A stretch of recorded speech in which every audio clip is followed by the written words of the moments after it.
on my way to do a podcast with the Utah Art Alliance. They invited me and they invited my buddy Solo, and then he asked me if I wanted to come. You know, an opportunity to really share, you know, what is it that we're doing. You know, advertise my YouTube channel, and maybe plug in my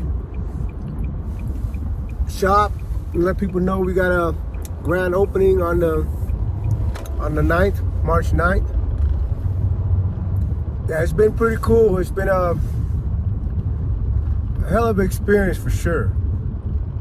You know, for those of you guys that follow me and watch this channel, you already know I just got home about 18 months ago, and in 2 weeks my wife's about to open up a tattoo shop.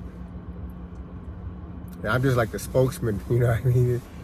You know, the design, everything all in there, it was just her creation. But the purpose of us opening the tattoo shop was, I had a few homies that came home that wanted to work in the shop. And since they've been home, they've been at other spots and stuff, or trying to get into other spots. But, you know, a lot of spaces don't want them in there because, you know, they feel kind of skittish about having somebody that's been locked up in their shop. You know, maybe the other tattooists that work there might not feel comfortable around them. And, you know, for me, it's like, I'm not gonna judge them, like the people that feel skittish about having somebody that's been in prison working with them or working around them. You know, that's, you know, because at the end of the day, man, you know, just to keep it 100, there's some dudes that don't know how to act, you know. And when I was in the penitentiary, there was plenty of dudes that you didn't want nothing to do with because they were just piece of shit scumbags. And some people come home, they're not, you know, ready to change, and they feel like, you know, because they've been in prison, like they're tougher than everybody else. For me, being in prison isn't a badge of honor. You know, I only emphasize where I've been just so that you can understand my story and where I'm going. But yeah, being in prison for me only means that you failed at the things you were attempting to do. You know, because if you succeeded, you wouldn't be in prison, right? But after being in prison, being in that environment and being exposed to the things that go on in there, and being able to come out with your soul intact, I do think that that is something that I personally can be proud of.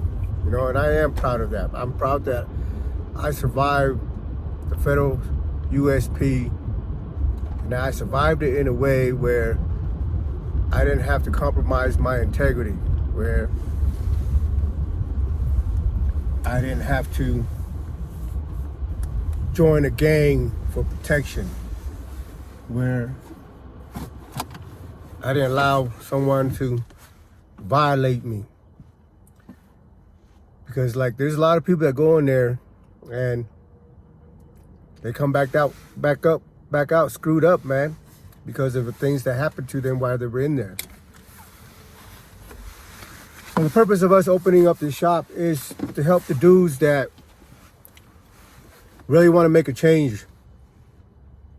You know, everybody that I've talked to that wants to come and work with us, I've emphasized, you know, and I keep it real simple, and I emphasize that, hey, man, we're here to help you. We're here to do what we can to get you, you know, where you want to go, and that's become a tattoo artist where you can make a living to support your family.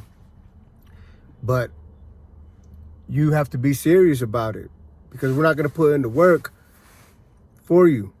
You know, I'm not going to go out my way and do all these things for you if you ain't willing to put in that work yourself. So everybody, I feel pretty confident that everybody that we've spoken to is on the same page. They just want to build do something with their career. They like to tattoo, they're artists, and they just want to be able to make a living for themselves. And I'm happy to help, because it ain't easy out here, man. Right now, every day is just, I'm being pulled here and there. But really, I keep myself busy just trying to figure out the spaces that I can get into to share my message. And my message is just that, yeah, there's people that's made mistakes. There's people that's, done some crazy shit. But some of these guys that's done these crazy shit, that's made these mistakes, some of them has gotten to a point in their life where they want something better for themselves. They got to a point where they recognize and see that, things they were doing before was destructive and don't want to continue it. And for those people, it's all love, man. Like, anything that I can do to help these people evolve and go forward, I'm with it. Because, in my situation, when I came home, there was people that reached out to me, that were there for me, that are still there for me. And, it's humbling that you have people around that you haven't seen for 20-something years, and they're rooting for you. And those are the kind of friends that you need, man. The people around you that is gonna, pull you back a little bit when you start to deviate from the path. That's gonna lecture you. Lecture you when when you're starting to fuck up. But they do that because they care. And at the same time, you should be that kind of friend too. We all need those kind of friends that help keep us in line, that help keep us focused. But we should be that kind of friend for each other. Because at the end of the day, man, nobody wants to sit there in a cell and watch their family grow up by a 4x6 photograph. Watch everybody else live their life on TV, following these reality shows. Because we can't live our own life. But most importantly, nobody wants to lose their brothers, their sisters, their parents, their kids to the system. I have mixed feelings about gangs,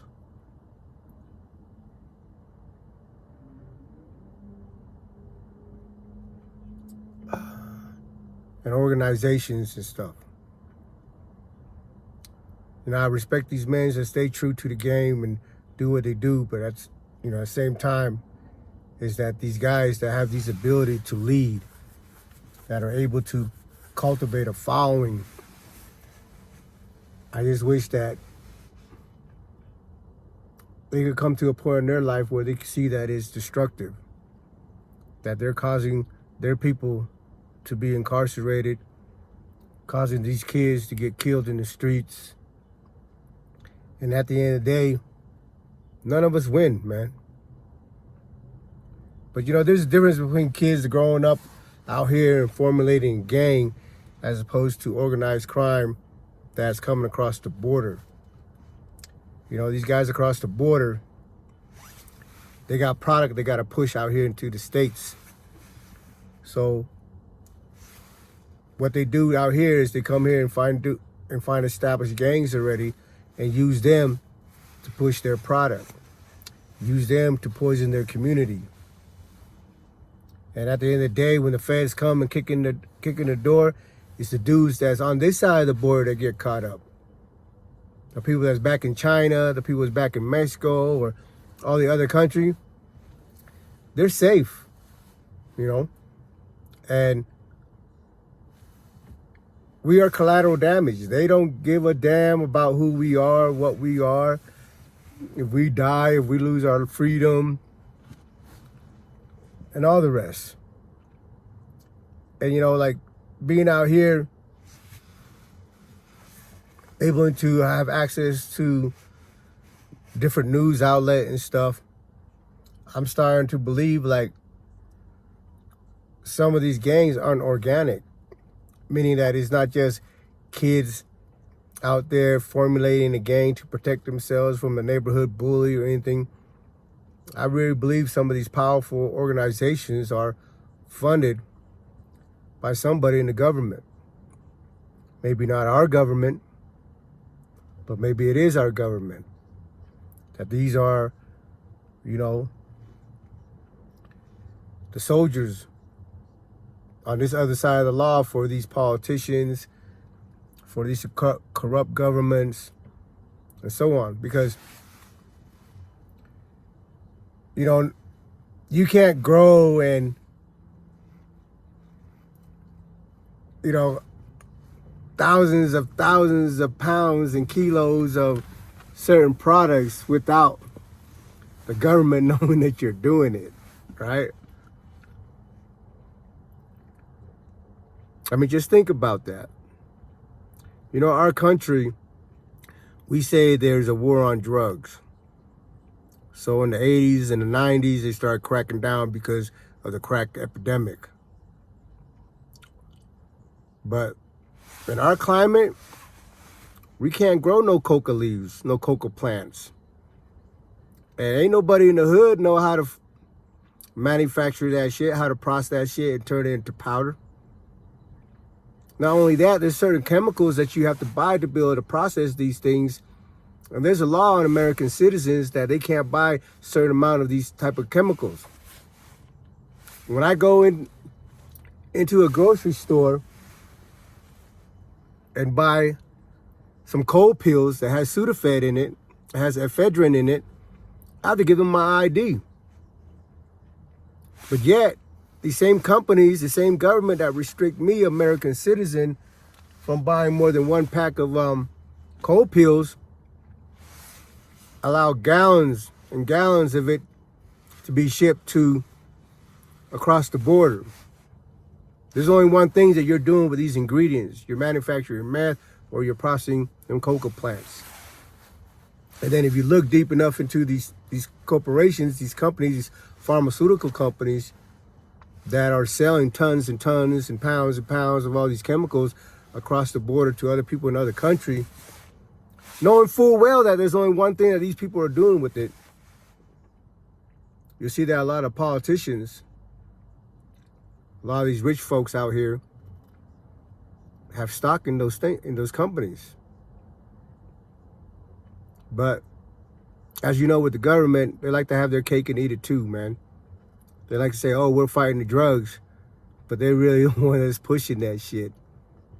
They are the drug pushers. You know, you seen that movie American Made that Tom Cruise played in back in the 90s. I used to hear about people were talking about, oh, Bill Clinton, when he was the government of Arkansas, he used to let plane loads land in his state full of, you know, cocaine. But it's conspiracy, right? Oh, no, that's not true. Oh, that's not true. He's a United States president. It ain't true. He wouldn't do that.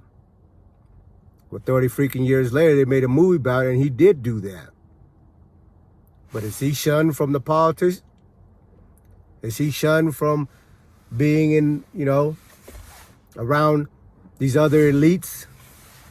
No, because they're all guilty of that type of shit. If they didn't do it themselves, they had a hand in it, and it's a shame, man.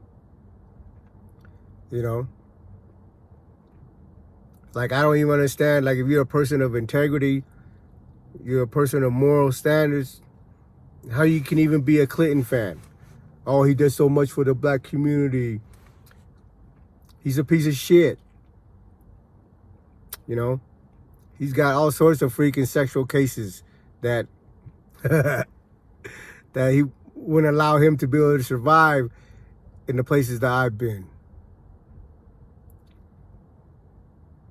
But it shows you that they don't really care about their morals, that the laws only apply to us lowly citizens down here in the gutter. But if you got enough money, if you got enough political connections, you can do whatever the fuck you want. You think Jeb Epstein, this is the first time he's got caught doing what he did? They've been knowing what this dude did. And all these freaking rich elites go and hang out with them, fly to their islands. Everybody knows it. Everybody knows what's going on that island. Everybody knows who's been on that plane. And they're okay with it, man. They're okay with that. You know? That's why I always repeat, like, they're quick to punish somebody like me who run up in a bank, give them 20, 30 years, but slap a dude on the wrist that's over here violating some kids. And the only reason that that's happening is because at the end of the day, those are the kind of crimes that these fuckers might and will be guilty of. You know, they're rich. They're not going to need to go run up in a bank. You know what I mean? But these sexual deviants, these pervs, you know, there's a likelihood that they will go and violate some people, some females, some kids, and all the rest of it. So for me, we need to stop putting these people in suits. These people that dress up in suits or in them little black robes and in them high Tower City on a pedestal. You know, judge them for who you are. But we have that stigma like, oh, this lawyer is a better person than this construction worker. This doctor or this broker is better than the plumber, better than the electrician. You know, your job is a job, man. It doesn't have nothing to do with your character. And I think it's time for us to recognize that shit and see these people for what they are.